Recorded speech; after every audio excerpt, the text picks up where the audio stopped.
Hier in de Saxenhal in het WTC Expo wie de presentatie. En hier komen ook de uitvierings van de Stormruiter. 100 Frieske hinders, een enorm decor en 250 meiwerkers binnen belutsen bij de Stormruiter. Ook de trailer waard presenteren. Het echte verhaal is de Schimmelreiter, dat is een klassieker van Theodor Storm. Een Duits verhaal. In Duitsland leest elke middelbare scholier leest dat verhaal. En het gaat over een jonge, ambitieuze dijkgraaf.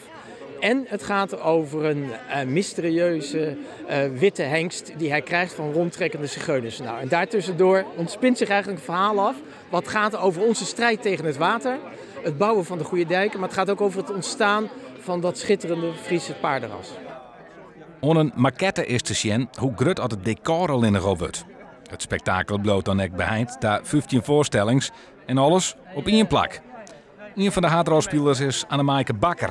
Zij werkt in Duitsland bij Theater Bremen. Na een vaststelling daar vregen Jos T. haar om mij te dwaan. In Bremen is ze wel wat wend, maar de Stormruiter is toch wel heel bijzonder. Ja, ik ben wel een protte wend. Ik maak er opera en doens en theater en grote producties. Maar dit is echt, er komen zoveel mensen, tastkogers.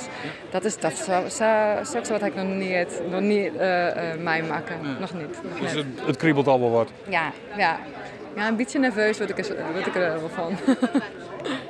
Als er vergelijkings maken worden met het Pauperparadijs, Warhorse en Soldaat van Oranje, dan is dat eigenlijk net zo vreemd.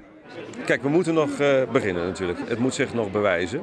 Maar als ik kijk naar ons decor, wat we nu hebben staan, de cast die we hebben gevonden, het aantal mensen wat onze productie meedoet en het prachtige verhaal, want daar zie ik toch ook wel een soort van gelijkenis met de Soldaat van Oranje. Ja, het heeft van een grootsheid en die grootsheid die durf ik op dit moment eigenlijk al wel te vergelijken met Warhorse en de Soldaat van Oranje. De kaartverkeer is Joert uiteenzet en de eerste vaststelling van de Stormruiter is op 6 september 2018.